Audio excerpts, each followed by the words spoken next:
Hi, this is Brian Forster, and today we are exploring in the Valley of the Kings, located quite close to the modern and ancient city of Luxor.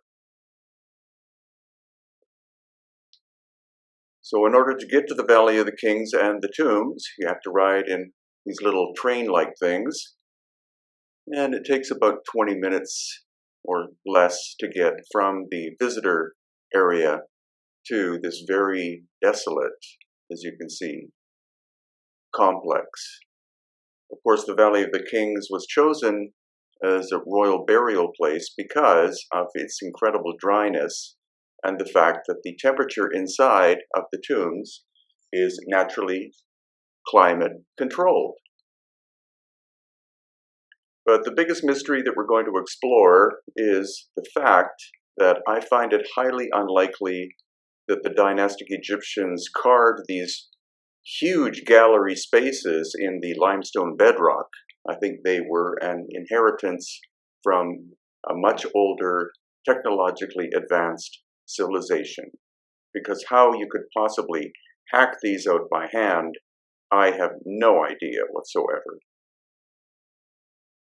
So the main thing to look at is the sheer size of these galleries and these tunnels and passageways in the limestone bedrock. And you can see the surfaces are covered with hieroglyphs, and the surfaces are incredibly flat. Another thing is there are depressions in the walls and rooms off to the sides, and they're almost always, if not always, bilaterally symmetrical.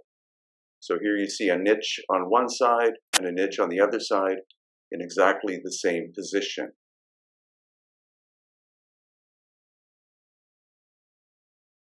Unfortunately, I know nothing about hieroglyphs themselves, and my fascination is not so much with the dynastic people, though I very much respect their brilliant history. It's these strange, out-of-place objects and just the galleries themselves.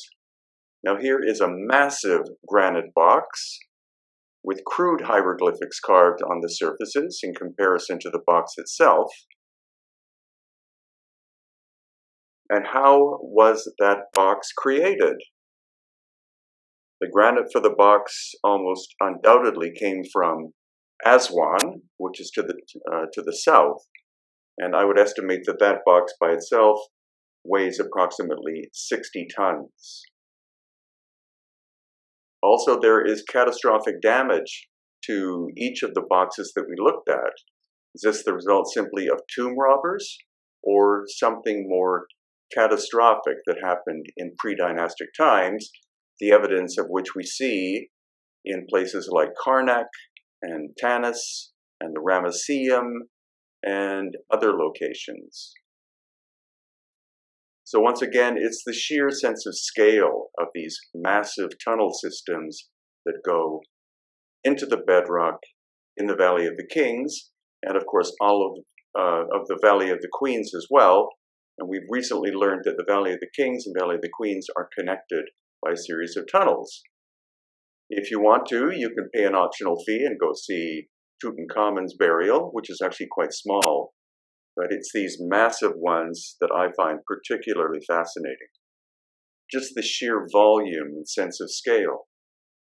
Now, technically, photographs were not allowed inside these chambers and tunnels until quite recently. So now simply what you do is you buy a separate photo ticket, and that is what allowed me to film in 4K video.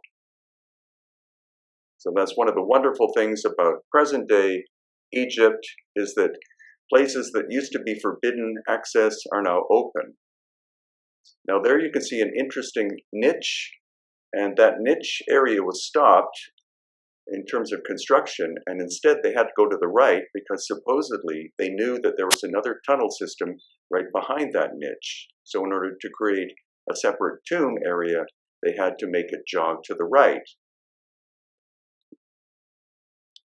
And again, the great thing in recent times, places that were forbidden access to are now being opened, such as the Osiris Shaft, which I will be making a video about, and the fact that you can film and take photographs inside the Valley of the Kings in these massive chamber systems, which is excellent, because what's the point in even visiting these if you're not allowed to take photos and video?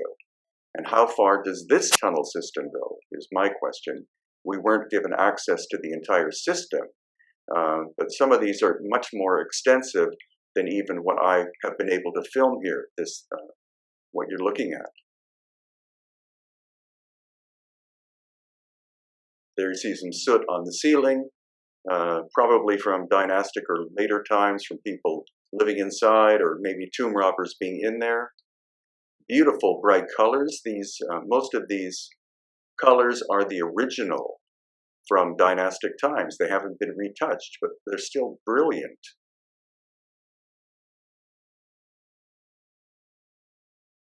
And here we are, slowly walking out of one of these massive tombs. Incredibly impressive.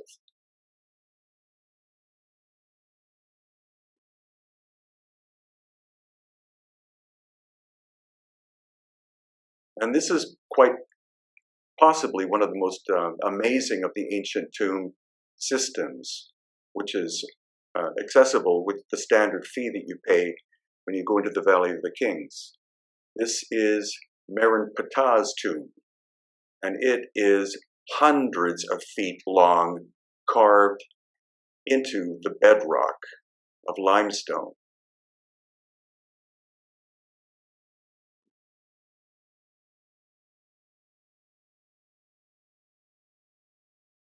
And again, look on the left and right side, you see those depressions, which are bilaterally symmetrical. Whether they were actually functional for what, I don't know.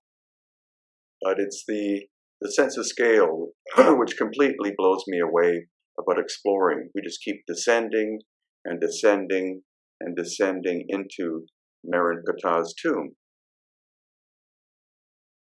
And further down. And then we have rooms off to the left and right-hand side. It's a very complex tomb structure.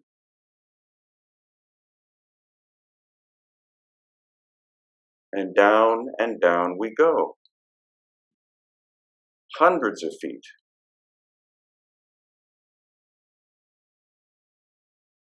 Again, how these possibly could have been made by dynastic people with adzes and chisels and picks and shovels. I don't believe it. I think this is a much older inheritance. And there you see a massive granite box lid. And going past there, we go even further down to where there are the remains of a giant box, again having catastrophic damage to it. Most people would think the damage was done by tomb robbers, but we also see strange discoloration. You see the darker tones on the surface of the stone there. And this box is very strange, so-called sarcophagus. Because as we go around to the side, you can see that there's a doorway into it. Whether that was original or created later, I don't know. And on the interior surface, again, these strange burn-like discolorations.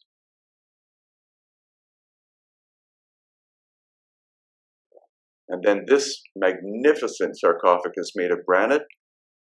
It's slightly rough in terms of texture. It could be that it was never completed, but it doesn't have the high polish of many of the other giant granite statues which are located in Egypt.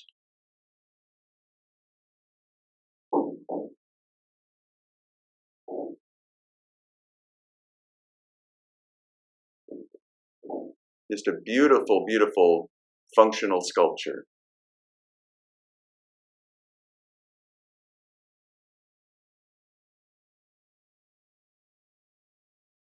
And once again, the strange discoloration that you see, it's much more extensive on some of the other boxes located in other tombs. Also, you can pay an extra fee and you get access to other of these tunnel systems used as tombs, but I'm simply highlighting the ones that we were able to access with the standard fee that you pay, along with a special ticket that allowed me to do this 4K video for the first time. I have taken photographs and short video clips in the past, but that was done in a clandestine nature, and it's wonderful now that you can do it freely simply by paying a fee of, I think it was approximately $15 US.